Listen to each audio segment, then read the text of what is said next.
Fallout 4 mods just keep on getting better, and on top of that, we have a lot of new modders entering the scene as well, putting out some pretty high quality stuff that has extreme potential, meaning that we're going to just keep getting better as time goes on.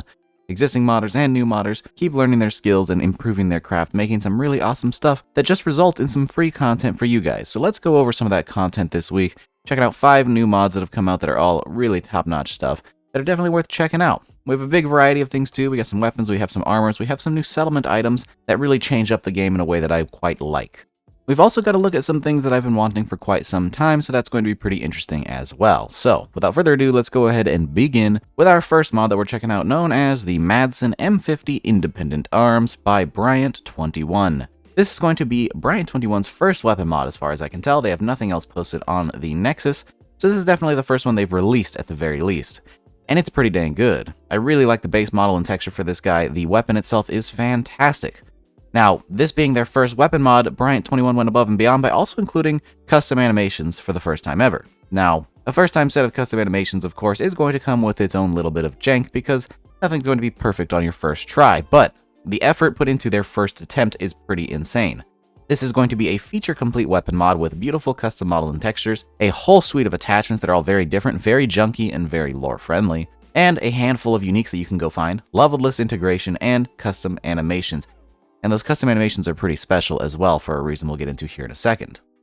Now for starters, like I said, the custom models and textures are fantastic. The uniques have some pretty interesting textures. There's nothing wrong with them per se, just stylistically they're not my particular vibe. Some of them are painted in a way that's very, very gaudy might be the correct word, but I like to have things a little bit more scratched up, a little bit more worn down. That's just a personal preference. It's nothing to do with the quality of the weapon itself.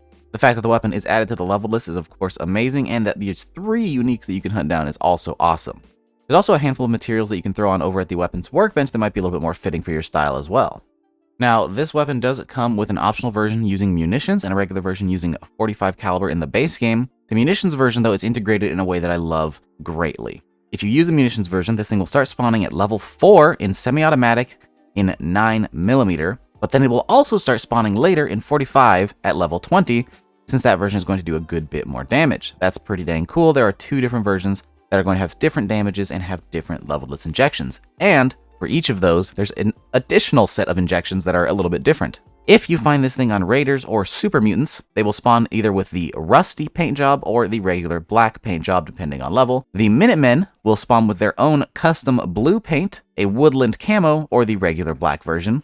And Gunners will spawn with their own custom Gunner paint, an urban camo, or the regular black version. So depending on who you find this on, it will have a different aesthetic based on each of them, and that is really, really cool. And you did hear me correctly. I did say Super Mutants and Raiders. That's because this thing not only has custom animations for humans, but Super Mutants as well, because like I said, Bryant went above and beyond with this first mod of theirs. It truly is the showing of some great, great potential. My only complaints are pretty small. The weapon animations are a little bit stiff, but again, it's the first animation they've ever done, and it's the first weapon mod they've ever released. This is only going to get better, and it's a great place to start. Now, all those level lists were just for the standard versions of the weapon with all of its cool, fun attachments and skins. There's also 3 uniques, so if you want to get your hands on one known as the Rust Bucket, a super rusty version with its own unique junky attachments, you can find it under the water in Lake Quannapoit, I think is how you pronounce that. It is literally buried under a lake, under tons and tons of water. That is why it is so rusty and garbage, but it is pretty dang cool. There's also one known as the Warhawk, which has a pretty cool paint job that's sort of inspired by, I think, some old school World War II plane paint jobs, maybe? It can be found over in Fort Strong in the boss chest. And finally, there's one known as the Hot Rod, which is very interesting to look at, a very bright red all over the place with some flames, very Guy Fieri pilled, and you can find that over at Big John Salvage. Overall, a fantastic new weapon mod, one that I enjoy quite a lot. It's really, really cool and worth checking out. Excellent work by Bryant. I can't wait to see what else they achieve in their modding career. Now up next, we have something a bit different. Not a weapon mod, not a armor mod. We have the Telesonic Farm mod by ChuckYufarley. This is going to be a pretty interesting new settlement edition specifically for the Vault 88 kit. This is going to add the Telesonic Farm from the Fallout TV show. A new huge room that you can add to your vaults that will allow you to project a fake environment for your farm that makes it look like it's lit up with a nice background of trees and a barn and lights. Really, really cool. But there's also a couple of different versions here. because as the day moves on, it will actually turn to night. Now, this follows the normal daylight cycle, so if you decide to wait or sleep, it's not going to update correctly, and so you're just going to have to replace the item. Not a big deal. But if you play the game as intended and just wait as it's supposed to, you'll see it change from day to night, which is really, really cool. And it's a big room that you can build in, and I think if you wanted to, you could probably attach 2 of these rooms together as well, though I don't know how you'd get in. Either way, a really, really cool little environment. It comes in multiple pieces. There's the big room itself, as well as the lights, which is how this thing is going to turn on. It is going to require connection to power, so that is something to note. And then also, there is a platform that you can build for that if you want to get up there and be able to access the power, but it's not really important. That's just kind of a bonus thing if you want to have it look correct, sort of how it looked in the TV show. For those of you who like the Vault 88 DLC and want to build your own vault, this is definitely a great addition I would consider, especially if you're a fan of the TV show. Having a huge place where you can grow crops is super, super cool, and I love the idea of the simulated lighting and the fake background that makes it look like you're outside, but you're just not. You're deep underground, somewhere in a vault. I think that is a super cool idea. And like I said, it's a big building space. It comes with its own crops as well, or rather, at least the crop planting areas. If you want to throw down dirt, it has its own dirt that is snappable, so you can make some nice rows that will snap together very nicely, and those can all function as perfect plots for your crops. Whether you want to grow corn or potatoes or whatever, they all work on there. It just functions as dirt, kind of like the other crops that we got from some of the other Fallout DLCs. Depending on what settlement you build into, you're not going to be limited to what kind of things you can place. You can build whole structures in here. You can see I have a barn, as well as a nice little layout with some lights and tables, inspired directly from the mod page, but using different mods.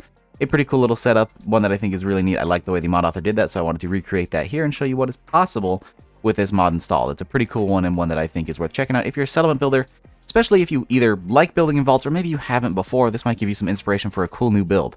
Settlement building is one of the coolest parts of Fallout 4. It's something we don't cover enough here, and I think it's something that's really awesome. So seeing new settlement mods coming out that are high quality like this is always a cool thing to see.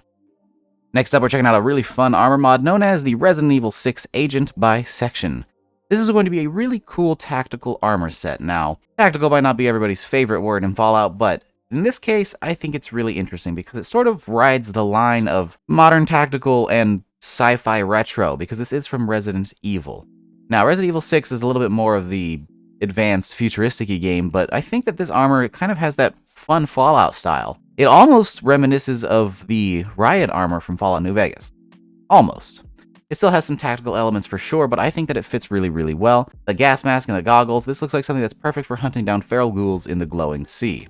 It also has some pretty fun knee pads, gloves, shoulder pads, and of course a nice rig for all of your magazines and other components, and an attached knife. This is a really, really cool set of hero armor, which I think is going to be a perfect use for this thing, since it is not added to the leveled lists. If you want to get your hands on this thing, it is craftable over at the chemistry station under the category known as RE6 Agent. This comes with the full outfit as one unique piece, or you can have it in separate pieces. You can have it as the outfit itself, so you can mix and match with different helmets. You can have it with the standard version of the helmet or an alternate helmet. Each of those are going to be slightly different. One is going to come with a neck wrap that covers you completely, and one will let you peek out a little bit of skin. Don't really know why you'd want to choose between those two, but in case you do, both of those options are available, along with the standard outfit, or you can just have the full thing as one big set, depending on what you like and how you want to mix and match the stats. Overall, a really cool, fun armor that I think fits pretty well in Fallout. Might not fit perfectly for everybody's load order, but I think that this thing has some pretty good middle ground, where it might actually reach out to a bit more people than the standard tactical armor set. Now, the next mod we're checking out is known as the Modern Warfare 2023 Scar Platform Redux by OzzyTheRaven. Now, if that sounds familiar, it's because we did cover this mod recently, except not this mod. Let me explain. We covered a version of the Scar from Modern Warfare 2023 by Ozzy that came out months and months and months ago, except I just kind of got to it late, so we covered it pretty recently. It has been completely reduxed and made standalone, so now it is its own mod. Before, it was included in a pack of weapons. Now it is its own mod with its own mod page, and it's really, really cool. This is going to be a Redux version of the Scar with beautiful custom models and textures, wonderful animations, and a couple of different variants of the weapon. Since this is a AAA quality game, whether or not you like Call of Duty, they do make excellent weapons with really nice animations, so this is a wonderful port for Fallout 4.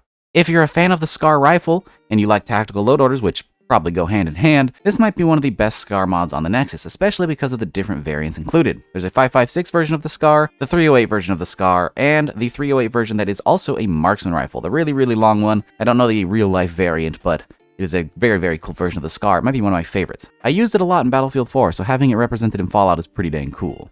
Of course, each of these are going to have wonderful custom animations and a boatload of attachments to use because they do require Stooge's COD modding framework. There's an important note with this mod: none of its requirements are listed in the requirements section. They're all listed later on in the mod page, so I'll go ahead and break down what exactly you need if you want to use this mod. For starters, Stooge's COD modding framework is going to add tons of the attachments and resources that most of the new COD mods are going to rely on, so this mod is going to rely on that to function. Additionally, it's going to require tactical reload and see-through scopes. If you want these scopes to work correctly, and you want those tactical reload animations, you will require both. Technically speaking, those last two are kind of optional. If you don't use see-through scopes, some of the scopes just aren't going to work, and if you don't use tactical reload, you'll just be stuck with the regular reload animation. It's not really that big of a deal, but if you want it to have its full potential and everything included in this mod, I'd recommend using both of those, which, if you're using tactical modern weapons, you probably are already.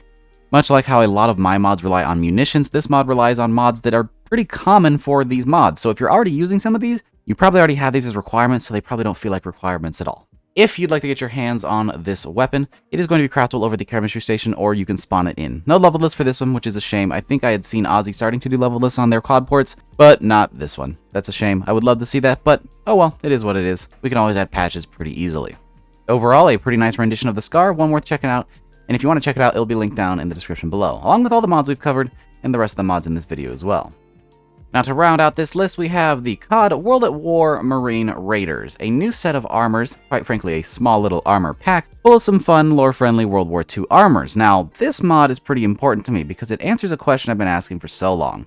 When we see COD ports, we typically see the Modern Warfares or the other newer games being featured, not really any of the old stuff. I always wondered about that because I feel like there's a huge plethora of lore-friendly guns in World at War and Black Ops 1 that would be perfect in Fallout 4. And I've always gotten the answer that COD porting in the newer games is just a whole lot easier. There's tools for it, and to port from the older games, it's just too much effort. But Section has gone ahead and ported these anyways, because Section has been porting from so many different games that I think that just might be something they're really, really good at.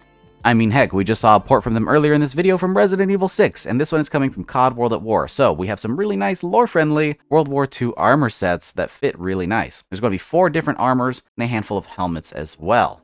Now, there is something to say. This mod is ported from World at War, which is a very old Call of Duty, and that kind of shows. If you really start to zoom in on these armors, you can see how low poly they are and how low res the textures are, and that's at no fault of Section. That just comes directly from World at War. Again, it is a port. This is how they were made at the time that that game was made. But, in my opinion, if you start to zoom out a little bit, they actually look perfectly fine. It's only when they're put under a microscope that you can really see the imperfections. When you're a little bit further away, they actually don't look bad. Matter of fact, I think they fit the style of Fallout 4 pretty well. And the distance I'm talking about here is pretty much as far as the third-person camera is. If you're playing in third person, I think this armor looks perfectly fine. It's not going to have the supreme quality of some excellent 4K texture mods, but it's going to be about in line with vanilla, and I think that that's about all you could ask for with a cool set of armor. And this again comes with 4 new sets of armor. 2 sets of armor technically, but each one comes with a different pattern that is featured on a different set of armor. It's not modifiable. They are actually just registered as different pieces of armor. And there's 2 helmets that come with this as well. If you're going for a World War II vibe and you're collecting all of the World War II armors on the Nexus, I think this is easily one that you could add into your roster to have even more variety. These are also craftable over at the chemistry station. They're all going to be separate pieces craftable in the category known as World at War Marine Raider. And each of these pieces is also upgradable at the armor station, so you actually will get to upgrade these a bit on top of just having them. So that's pretty cool as well. Overall, a pretty simple mod, but a pretty cool one. And I'd love to see ports from different games than the modern Call of Duties. This is going to be a pretty cool one, and I think it sets a precedent that shows other people what is possible for ports. You can get things from pretty much any game that gives you permission, and this is a pretty cool one to choose. With that though, we're going to go ahead and wrap up this video. We've been going for quite a bit here.